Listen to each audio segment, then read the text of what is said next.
Глава 4. Божественное знание.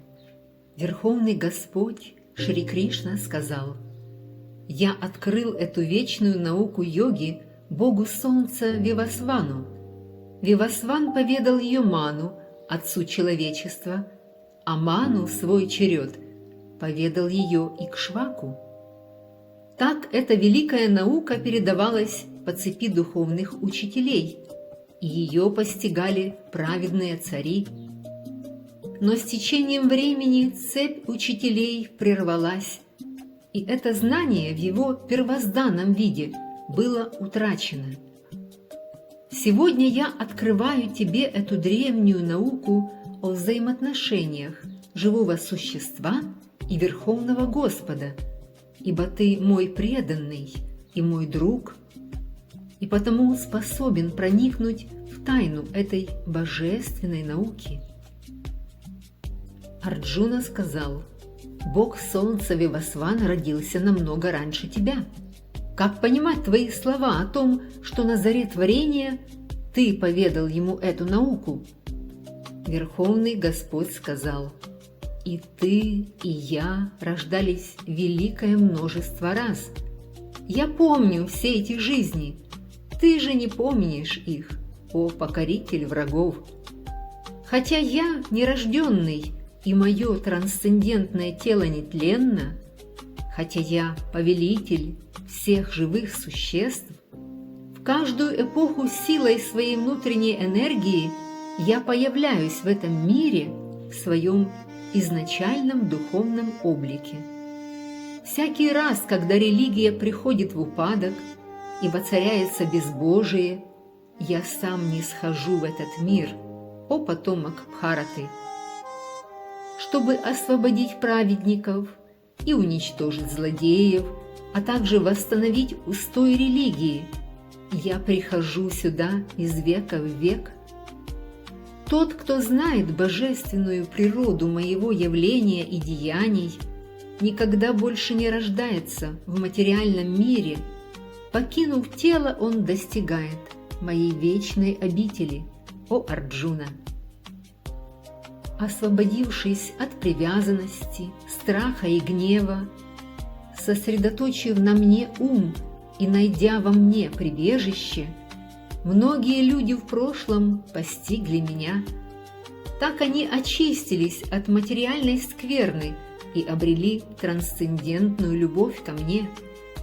Как человек предается мне, так я и вознаграждаю его.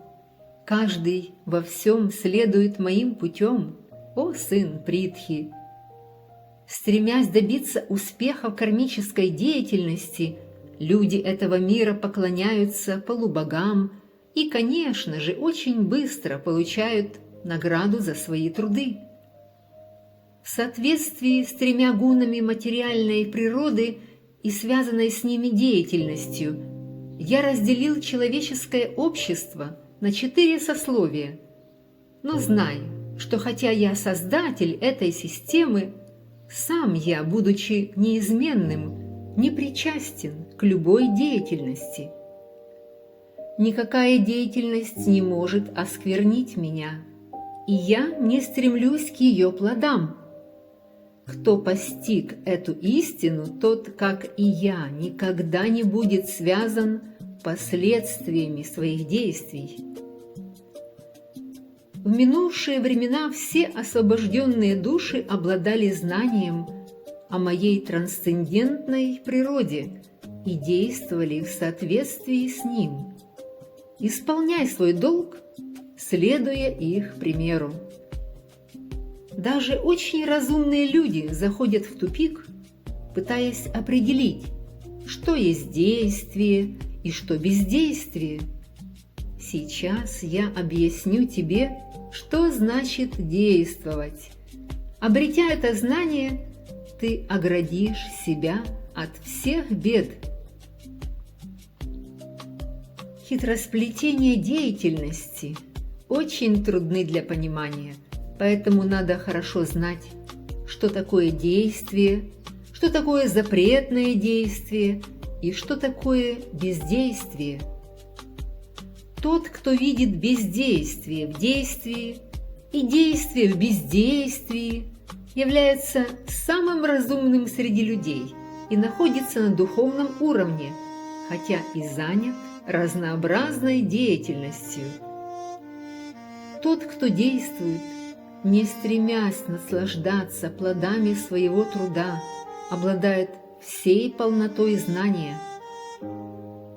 Мудрецы говорят про такого человека, что все последствия его действий сгорели в огне совершенного знания.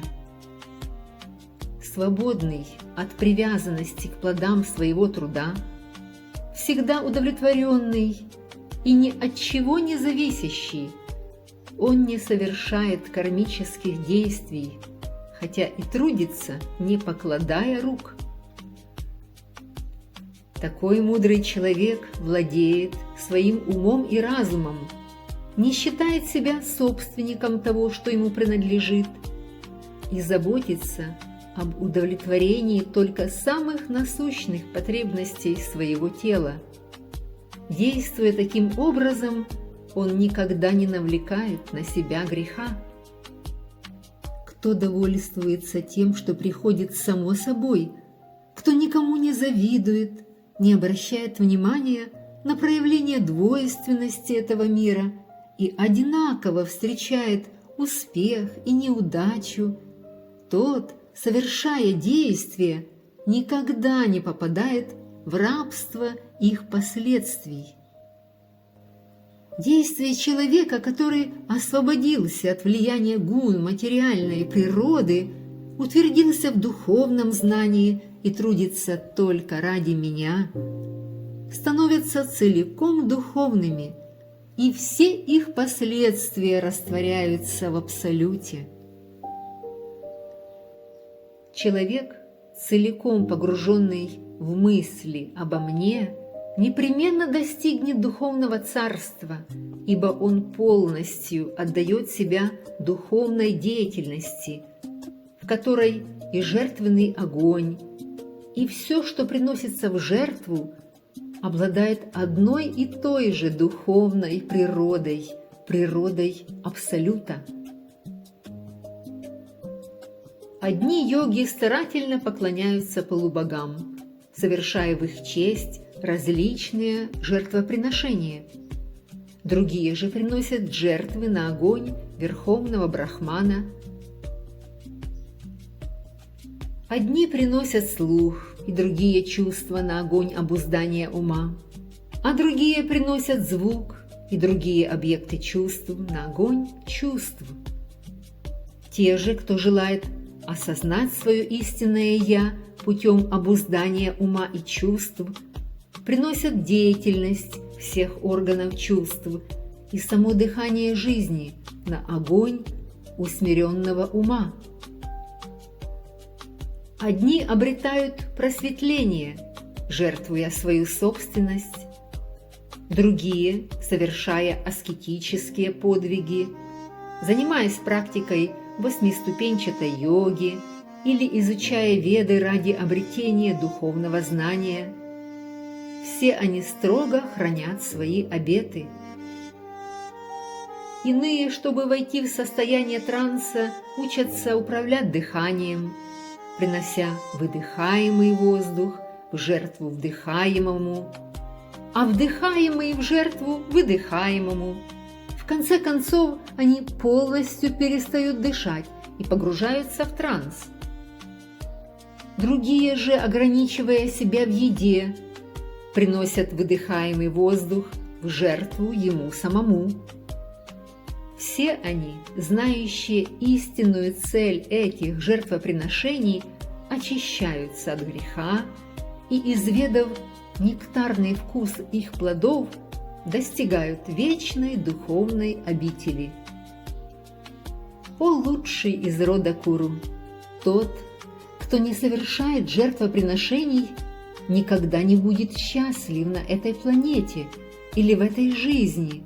Что же тогда говорить о следующей? Все эти жертвоприношения предписаны ведами, и каждое из них порождено определенной деятельностью. Зная об этом, ты обретешь освобождение. О покоритель врагов! Жертвоприношение, совершаемое с помощью знания, лучше, чем просто принесение в жертву материальной собственности. Но в конечном счете все жертвенные обряды приводят человека к трансцендентному знанию, о сын Притхи. Чтобы узнать истину, вручи себя духовному учителю, вопрошай его смиренно и служи ему. Осознавшие себя души могут дать тебе знания, ибо они узрели истину. Получив от осознавшей себя души истинное знание, ты больше никогда не впадешь в заблуждение, ибо это знание поможет тебе увидеть, что все живые существа – частицы Всевышнего, или, иными словами, что все они пребывают во мне. Даже если ты самый грешный из всех грешников, взойдя на корабль духовного знания, ты сможешь пересечь океан страданий. О Арджуна, подобно тому, как пламя костра превращает дрова в пепел, огонь знания сжигает дотла все последствия материальной деятельности. В этом мире нет ничего более чистого и возвышенного, чем духовное знание. Это знание – спелый плод всей практики йоги. Тому, кто достиг совершенства в преданном служении, это знание в свой срок открывается изнутри. Человек, исполненный веры, обуздавший свои чувства и пытливо ищущий духовное знание, достоин получить его, и когда он обретает его, к нему тотчас приходит высший покой. Но невежественные и неверующие люди, которые сомневаются в словах богооткровенных писаний, не способны обрести сознание Бога. Они опускаются все ниже и ниже. Сомневающаяся душа не знает счастья ни в этом мире, ни в мире ином. Кто занимается преданным служением, отрекаясь от плодов своего труда, чьи сомнения рассеяны божественным знанием, тот постиг свое истинное «Я». О, завоеватель богатств! Такой человек никогда не оказывается связанным последствиями своей деятельности. Поэтому, о Бхарата, мечом знания разруби в своем сердце узел сомнений, порожденных невежеством. Вооружившись йогой, встань и сражайся.